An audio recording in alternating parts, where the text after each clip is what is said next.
There we go. So we all know it's 2024. We all know what happened 4 years ago when it came to COVID and it came to virtual meetings. And because of how we operate as a company, from Marquette down to USVI, video is still very much part of our lives, just like what we're doing right now. So many of you do this on either the daily or the weekly or the monthly basis, but it's always really good to just kind of refresh our skill set when it comes to video meeting etiquette. It's kind of 4 or 5 years old for some of us. Some of us, it's newer because we just haven't been in a company that has had to have video. So just want to go over a few tips and tricks, have a conversation. If you guys have any questions, if you have any input, I would love to hear it. So feel free to type it in the chat box or unmute, and we will go through this PowerPoint together. So let me go ahead and open that chat just in case. So I'm ready. Let's see right here. All right, so let's go ahead and jump in. So the first one is make sure everything works beforehand, right? It's technology. Things don't always work the way we want them to work, which is sometimes frustrating. But if you know about it ahead of time and you spend just the extra 2 minutes beforehand to make sure everything's working, that would be great. I did the mic check with Sharon. She helped me out. I made sure that it was working right. Trust me, I tested it before, but when something doesn't look right, always better before you just start talking to a blank screen that you know if you're working right. So, dealing with technical difficulty, it's common pet peeve for everyone. We've all experienced it. So conduct a test beforehand, your computer, any of the applications. We all know we deal with Google Meets, we deal with Zoom, we do deal with Microsoft Teams. We deal with a lot of different platforms. So make sure those applications are working. And your camera. You're going to hear me say the word camera a lot today because we want to see each other's faces. I know it's virtual, but it's still personal. We want to be able to see each other's faces. So let's get those cameras on. If you don't have the equipment you need, maybe you're working off a laptop or you have a PC and you really need a webcam, reach out. Reach out to us and let us know. We want to make sure you have the equipment you need in order to set yourself up for success for your video meetings. So just make sure everything's functioning properly before the virtual meeting begins. That will delay the start of it if it's not working. We've all had that, right? I can see you, I can't hear you. It happens to the best of us. It's going to happen, but test it out beforehand to try and help the best you can. And unmute and video, right? Check that first. If you've done all your testing and you're talking and they're not hearing you, you might be on mute. So make sure you check those two little buttons. They're the best duo there is. Number 2 is get organized. If you're leading a video conference meeting, stick to the agenda. It's just like being in a meeting room with the rest of the people. You're just doing it virtual with technology, but have your agenda. It's especially easy to veer off topic if you don't have an agenda for an online meeting. For the sake of productivity and focus, try to limit your agenda. We all have fatigue. We all have video fatigue. They just seem to drag on and you're sitting there. So make sure you have a very succinct agenda and that you stick to it. And our buddy the elf here loves when the meeting has an agenda. Now, I know BlueSync doesn't necessarily have an agenda, but it has a topic, it has a 15-minute end time, and we try our very darndest to start at 9. 3, be screen ready. Put on professional, clean clothing, check your appearance in the mirror before a video meeting begins. You don't want anything to draw attention away from what you're saying, right? Most of us are working in the offices. Maybe an agent is taking a call from home and they have their hair in a top pony. They have a hoodie on, they're not quite ready. That's very unprofessional. So for us, it's not as big of a deal in the office because we're already professionally ready. But particularly for an agent or somebody taking a call from home, just make sure that you're screen ready. Dressing professionally from top to bottom, because even if you're home, sometimes you stand up and if you have your pajama pants on, everybody's going to see. Obviously, Zoom meetings with audio versus with video. So just make sure you're screen ready like the pup on the right. Check your background, right? The best background for video meetings is relatively blank with not a lot going on, and it won't be distracting that way. Much like what you're seeing with my Zoom setup here, I have my virtual meeting background on, but you also want to check your lighting. If you're backlit versus front lit, if you're side lit, if you're not lit at all, people aren't gonna be able to see your facial expressions. And like we said with the camera, it's important to have that personal interaction. So check your background. This particular one made me laugh. This gentleman made a Zoom background of him walking in on himself in a meeting, right? So probably just a group huddle or something a little bit less professional. Maybe it was more of a team building thing. but particularly with the Harry Potter tie-in, it just made me chuckle. So I wanted to share that. So lots of virtual options. Google has a ton, Zoom has a ton. You can find things online to use. Coldwell Banker has a ton that you can find on desk. So let's get those backgrounds to look super professional. Obviously, if you're already sitting in your office and you have a professional background, you're good to go. That's a great point, actually, Michelle. Michelle just typed in that she finds it distracting when people's body parts disappear and reappear with a virtual background. And that can happen. The way that you can try to mitigate that is to not drink coffee, which I'm huge. I do that all the time. So I'm guilty of that.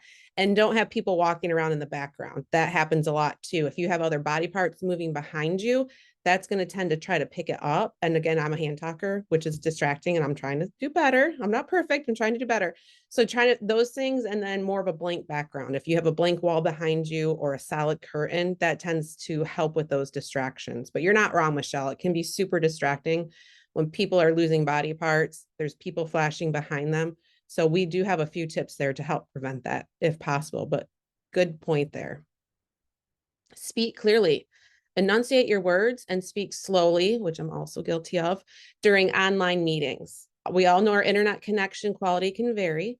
The reliability of the devices can vary as well. We all know what it sounds like to have a lag. You don't mean to speak over people, but if they don't have their video on and the camera on, you can't get their verbal cues by watching them. And if they have a lag or you have a lag, it's super easy to speak over each other. Nobody likes to do it. Nobody wants to be rude, but it can be really difficult. So to slow down, which I'm guilty of, I'm trying to do better, slow down, pause after asking questions, the 8-second awkward pause, as we've talked about, and try to listen to other responses. It is really easy to inadvertently speak over others. But again, turning your camera on, pausing, making sure your internet connection is as good as possible. Don't be streaming other things on your computer. Don't want to be sharing broadband with your video calls. Those things can help. Yes, Kim, I do like that my clock is closer to 5. Very good point. I should just set it to 4:45 every day, right? So again, communication skills. If we're face to face, we get body cues, we get facial cues, all of those nonverbals. It's a lot tougher across video platforms, but we can all do things to work on those. Personally, I work on slowing down. I work on pausing. I'm trying to do that. Feel free to always type in the chat, slow down if I get going too fast. Camera, you've heard me say camera 10 times already. Look at the camera. There's a lot going on our screens on their video calls. There's other people's boxes, there's presentations, there's chat, images of yourself and your colleagues. All of that's going on your screen. So we, especially with AI now, right? There may be an ongoing transcript of the text that could be going on your screen as well. Off screen, we all have coworkers walking behind us. We may have phones ringing over to the side, lots going on. Try to not get distracted. If you make quote unquote eye contact with others, look at their box, not your own box. You don't need to look at your own box. You will know what you look like. Look at the other people's boxes, particularly if they're talking, and try to make that virtual eye contact. It's going to go a long way if you have your camera on in order to do this, just to stay engaged. So, me looking at myself on Zoom while the other person is talking, we all fix our hair, we all check out our outfits, but look at your other boxes on the screen, ignore your own, and then that'll go a long way to have that personal connection, even though it's virtual. And again, here, try to connect on that personal level. It's important to display empathy and to connect as human beings and not just as business colleagues. Managers leading virtual meetings might want to build in some time at the beginning or the end to check in and see how everyone is doing. Sharon down in Premiere, she does a great job with this. She starts her huddle with trivia or a topic that everybody shares, and it's really good for that personal connection. We don't always have the time to do that, or the group might be too big, and we'll talk about that in a minute. But it's really important to try to get that personal interaction. We all sit in offices spread throughout the company, but we're all very much on the same team. So when we're on video calls, if we can try to get that personal interaction, it goes a long way. And super happy pup when the manager checks in to ask more about just work. It all makes us feel good. And we all want to know about each other. We just get going, we get busy. We already hate video calls, so we want to try to rush them. But being able to slow down and really have that personal interaction is important. Super hard for a lot of us, right? Find a quiet place if you can. Not always possible. Many of you are at the front desk. Many of you are in shared offices. It's not always easy to be in a quiet office with a closed door for a privacy of a video meeting. It's super important, just like the webcam, if you need one, if you need a headset, if you need AirPods, a mic, if you need any equipment for your video calls to be set up for success, don't hesitate to reach out. It can be super hard to do when you don't have the right equipment, particularly when you don't have a quiet space. But you can always explain to coworkers, explain to your managers, maybe you have a floor agent, let them know that you have a work call, let them know you have a training, let them know you have a huddle, whatever it might be, and that you'll be unable to talk. Try to get the phones transferred if you can. If you can't, we understand. It's just sometimes that happens. But this is an important one, and I'm guilty of it. Try to turn off notifications on your computer and your cell phone. If you can do that, this just helps with that noise, helps with that distraction. Try to turn those off for the duration of the meeting. One does not simply make the dream work without the teamwork. So we can get these calls done together, even if you are in a non-private front desk situation. The mute button, everybody's best friend. Enter meetings on mute. We try to set up all of our Zoom calls to have participants enter on mute. Not every host will do that. Sometimes some of the platforms, it's not as easy to set it up that way. So before you connect, if you mute yourself, it helps a lot with distractions and background noise. And of course, when you're not speaking, try to have that microphone on mute. That way, if there is an inadvertent distraction, you have somebody walk in, the phone rings, a notification goes off, it's not interrupting the flow of the meeting because you're on mute unless you're talking. And not muting your mic is the new reply all. We're all guilty of it. We've all clicked reply on an email, probably shouldn't have done it. Not muting yourself and having inadvertent comments now is the same thing. It's the new 2024 version of reply all. Pay attention when you're sharing your screen. Also, I did it earlier today, right? I didn't have my video, my presentation ready to go. I was on the wrong slide. It took me a second. So pay attention when you are sharing your screen as much as you can. Try to minimize the number of windows and tabs you have open. Just, again, less distraction. It's easier for participants to see what you're actually talking about if you're very specific on what you're sharing. If you don't want to share a document, make sure it's closed. We all have sensitive information. You're dealing with deals. You have other things going on. Help yourself out and close those, minimize those. Don't even have an option to share those while you're presenting, if you're presenting on a training or a huddle or whatnot. Some video conference platforms, much like Zoom, much like Google, they let you share just a single window. So that can be a really good way to not inadvertently share information that you don't want to share. We've all done it. Just like we've all hit reply all when we shouldn't have, we've all accidentally shared the wrong screen.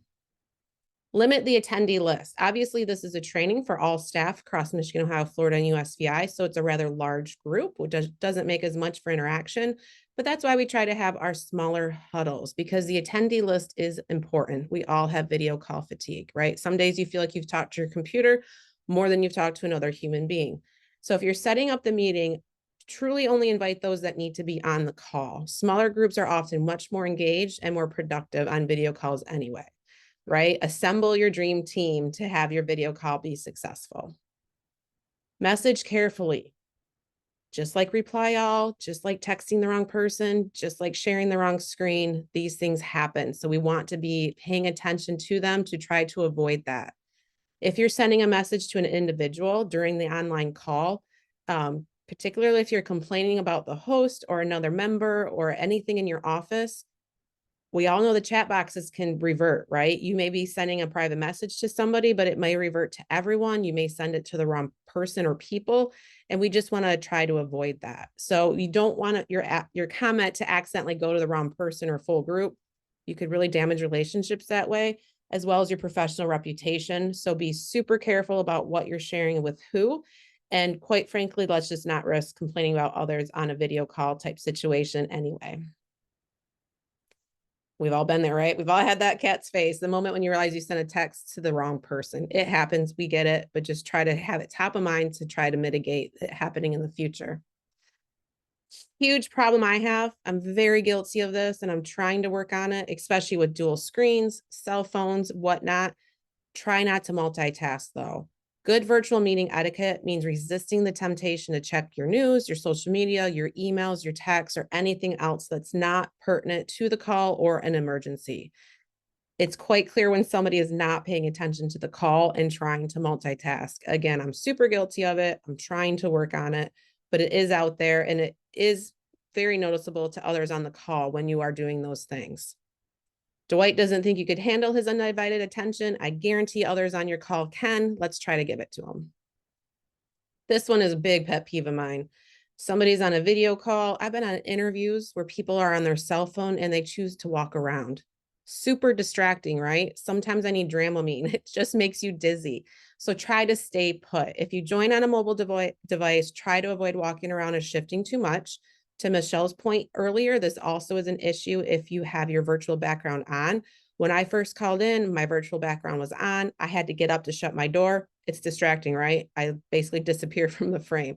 So I was guilty of that too, but try to stay put if you can. Try not to fidget too much. And definitely, especially if you're on mobile, try not to walk around. If you think the show is boring, the boss will remind you it's not a show, it's a Zoom meeting. It's a meeting. Treat it as if you are in the same room with others. And just a last word of advice on video conference etiquette tips.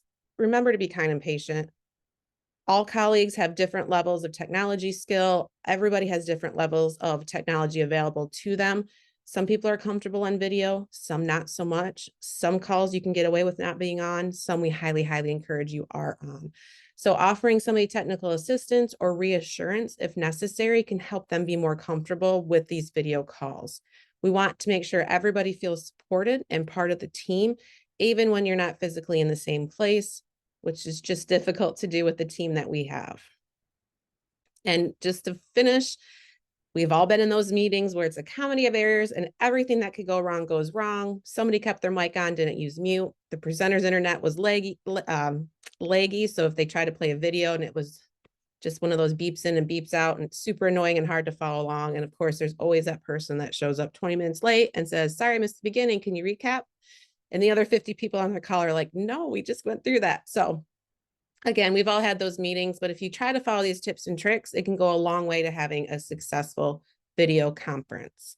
So I'm going to take my awkward 8-second pause and wait for any comments, questions, or further tips and tricks that you guys would like to share with the group.